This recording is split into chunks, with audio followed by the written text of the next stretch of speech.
अभी तक आपने सुना किशन के पिताजी जानते थे कि उनकी माताजी को तंत्र के बारे में कुछ न कुछ जानकारी है, लेकिन अब वह बिल्कुल बूढ़ी हो गई है। उन्हें ठीक से कुछ दिखाई भी नहीं देता। अब सुनते हैं आगे। बाबा जानते थे कि अब मेरी माँ बिल्कुल बूढ़ी हो गई है। इस तरह के कामों में माँ को काफ़ी दिक्कत का सामना करना पड़ सकता है, लेकिन बाबा को और कोई रास्ता नहीं दिखाई दे रहा था। बाबा अपनी माँ की मदद के लिए मजबूर थे। बाबा संकोच करते हुए अपनी माँ के खाट के पास गए। बाबा की माँ बाबा के कदमों की आहट से बाबा को पहचान गई और कहा, क्या बात है बेटा, कोई परेशानी है क्या? बाबा जाकर अपनी माँ की खाट पर बैठ गए और अपनी आँखों की देखी पूरी बात अपनी माँ से कही। तब बाबा की माँ ने कहा, बेटा अब मैं इसमें कुछ कर नहीं पाऊँगी। अगर मैं तुमसे कुछ तंत्र की क्रिया करवा भी दूँ तो गलती होने पर तुम्हारी जान भी जा सकती है, और मैं ये नहीं चाहती कि मेरे सामने तुम्हारी जान चली जाए। तब बाबा ने कहा, लेकिन माँ, वह लड़का भी तो आपका खून है। तब बाबा की माँ ने कहा, बेटा तुम तंत्र की क्रियाओं से अनभिज्ञ हो। तंत्र की क्रिया से अगर परिवार में किसी एक की जान चली गई तो सबकी जान जाने का खतरा बढ़ जाता है। इसलिए तंत्र की क्रिया करने से पहले अपनी सुरक्षा जरूरी होती है।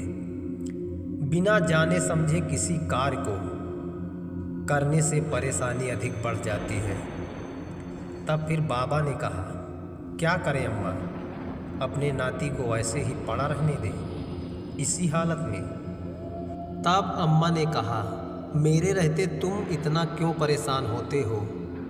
तुम जाकर जुगनी दादी से कहो कि अम्मा ने तुम्हें याद किया है। जुगनी दादी गांव से बाहर एक झोपड़ी में अकेली रहती थी। उनका कोई परिवार नहीं था। बाबा जब जुगनी दादी को बुलाने जा रहे थे तब रास्ते में सोच रहे थे, वैसे तो जुगनी दादी किसी के बुलाने से कहीं जाती नहीं है, क्या इतनी रात वह मेरे साथ आने को तैयार हो जाएगी?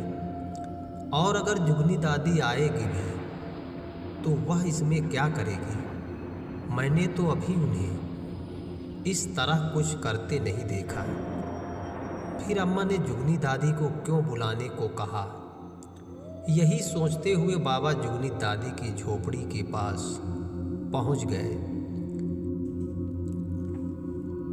और झोपड़ी के बाहर से कहा, जुगनी दादी, आपको अम्मा ने याद किया है। बाबा की बात खत्म नहीं हुई, उसके पहले झोपड़ी के अंदर से आवाज आई, तुम चलो मैं आती हूँ।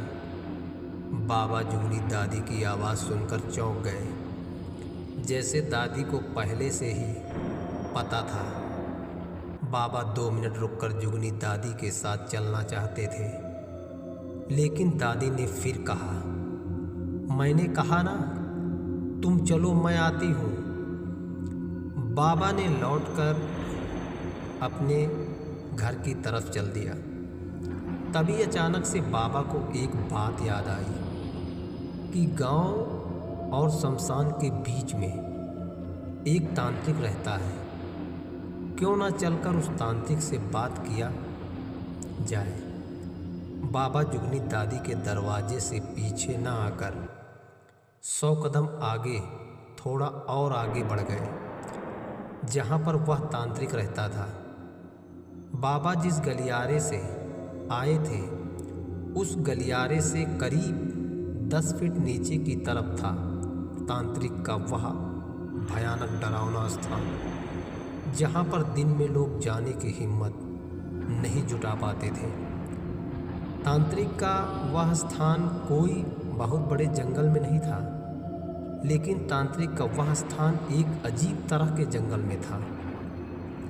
बाबा को भय था उस स्थान पर जाने से, लेकिन बाबा के पास जाने की मजबूरी थी और इसके पहले बाबा कभी उस तांत्रिक से नहीं मिले थे, इसलिए बाबा उस तांत्रिक के स्वभाव से वाकिफ नहीं थे। कहीं न कहीं बाबा के मन में तांत्रिक के स्थान पर जाने से डर था। फिर भी बाबा धीरे धीरे गलियारे से नीचे उतरने लगे। बाबा ने महज आधा रास्ता तय किया था कि अचानक एक जलती हुई खोपड़ी मसाल की तरह आकर बाबा के सामने खड़ी हो गई। बाबा इतना डर गए थे कि बाबा का गला एक सूखी लकड़ी की तरह सूख गया था। बाबा एक कदम भी नहीं हिले, चुपचाप उसी जगह पर खड़े हो गए। डर के मारे बाबा की जान निकल रही थी। तब वह जलती हुई खोपड़ी चारों तरफ से घूम घूम कर बाबा को देखने लगी। फिर वह खोपड़ी जोर से हंसी और कहा, क्यों, कहाँ जा रहे हो? बाबा डर के मारे कुछ बोल नहीं पा रहे थे। फिर उस खोपड़ी ने कहा, क्यों, तांत्रिक बाबा से मिलने जा रहे हो क्या? बाबा ने डरते हुए धीरे से कहा, हाँ। फिर उस खोपड़ी ने कहा, जब तुम मुझसे इतना डर रहे हो तो तुम आगे कैसे जाओगे? आगे का रास्ता तो और कठिन है। वैसे मैं तुम्हें तांत्रिक बाबा तक पहुंचा सकता हूं, लेकिन तुम्हें मेरा एक काम करना होगा। बाबा ने खोपड़ी की बात सुनकर अब की बार थोड़ी हिम्मत करके कहा, मैं तुम्हारा कौन सा काम कर सकता हूँ? खोपड़ी ने हंसते हुए कहा, तुम मुझे चिलम वाली तम्बाकू पिला दो, मैं तुम्हें तांत्रिक बाबा के पास छोड़ दूंगा। लेकिन चिलम वाली बात तुम तांत्रिक बाबा से मत कहना। खोपड़ी की बात सुनकर बाबा ने कहा, लेकिन मेरे पास तो चिलम तम्बाकू है नहीं। मेरे पास तो सिर्फ और सिर्फ एक बीड़ी का बंडल पड़ा है। कहो तो मैं तुम्हें बीड़ी पिला दें? खोपड़ी ने कहा, नहीं नहीं, मैं तुम्हें एक बीड़ी के लिए वहाँ तक छोड़ने नहीं जाऊँगा। एक बीड़ी में मैं तुम्हें यहाँ से जाने दूँगा, लेकिन वहाँ तक छोड़ने नहीं जाऊँगा। लाओ तुम मुझे एक बीड़ी पिलाओ और यहाँ से आगे बढ़ो। बाबा ने अपने कुर्ते से बीड़ी का बंडल निकाला। तभी बाबा को एक तरकीब सूझी, क्यों ना इस खोपड़ी को एक एक बीड़ी पिलाते हुए धीरे धीरे आगे बढ़ते रहे। बाबा ने बीड़ी निकाली और माचिस निकालने लगे। तब खोपड़ी ने कहा, माचिस की क्या ज़रूरत है? तुम मेरी आँख से बीड़ी लगाओ और मेरे मुंह में रख दो। बाबा ने जलती हुई खोपड़ी की मसाल से बीड़ी लगाई और जब बीड़ी जल गई तब बाबा ने बीड़ी खोपड़ी के मुंह में रख दिया और खोपड़ी बीड़ी को पीकर खुश हो गई और हवा में लहराते हुए कहने लगी, वाह वाह, क्या बढ़िया बीड़ी है। ऐसी बीड़ी तो पिए हुए बहुत दिन बीत गए।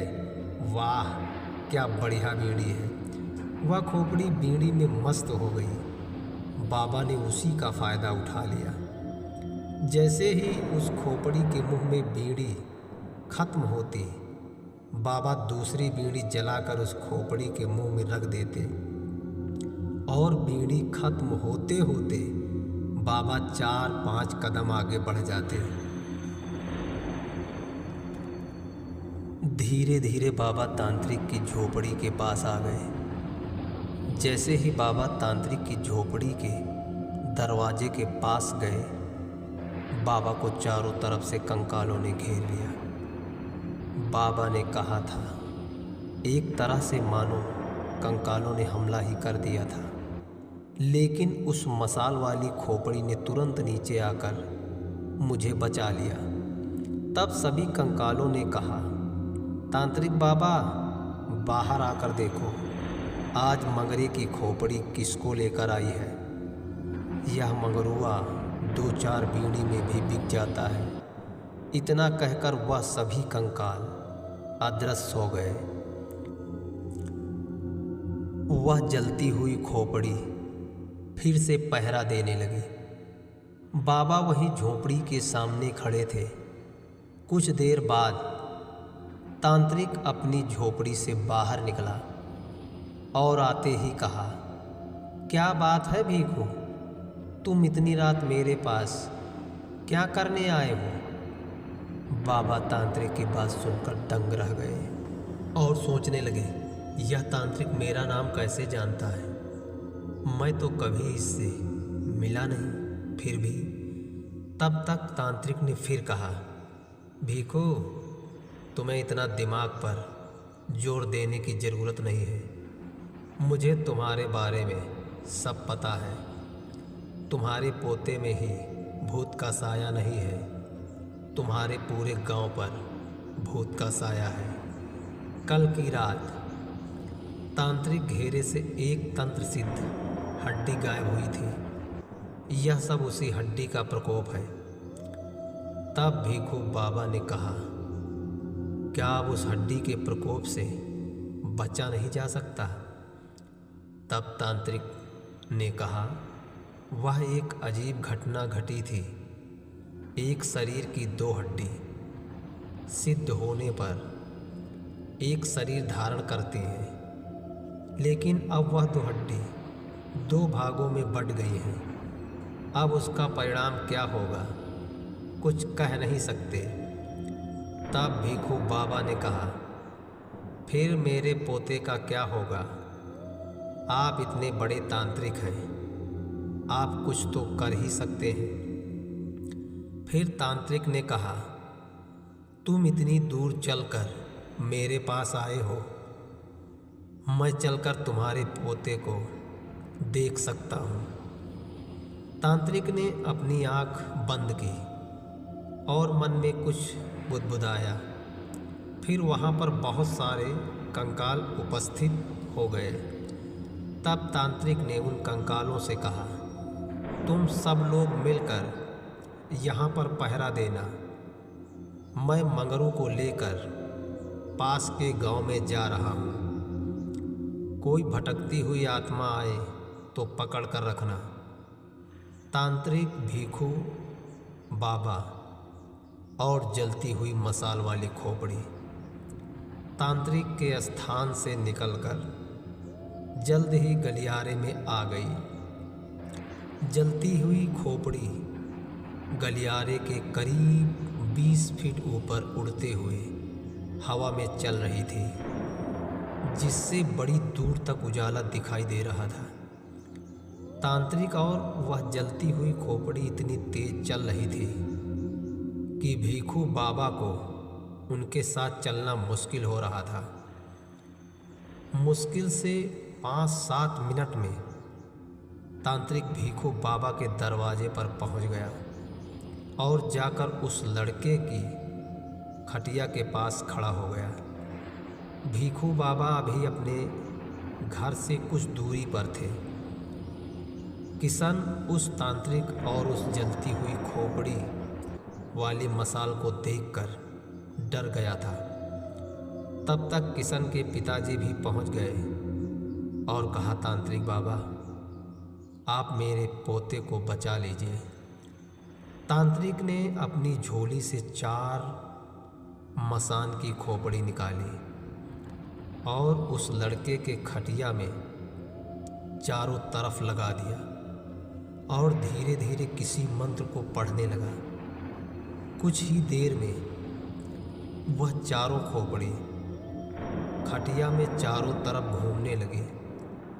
जलती हुई मसाल वाली खोपड़ी आसमान में काफ़ी दूर तक ऊंचाई में उड़ती चली गई और दूसरे क्षण उतरकर नीचे आ गई। फिर कहा, तांत्रिक बाबा, मुझे यहाँ कोई बहुत बड़ी अनहोनी होने के संकेत दिखाई दे रहे हैं। तांत्रिक ने अब अपना पहरा और बढ़ा लिया। अब तांत्रिक के अगल बगल 2 कंकाल और आकर खड़े हो गए।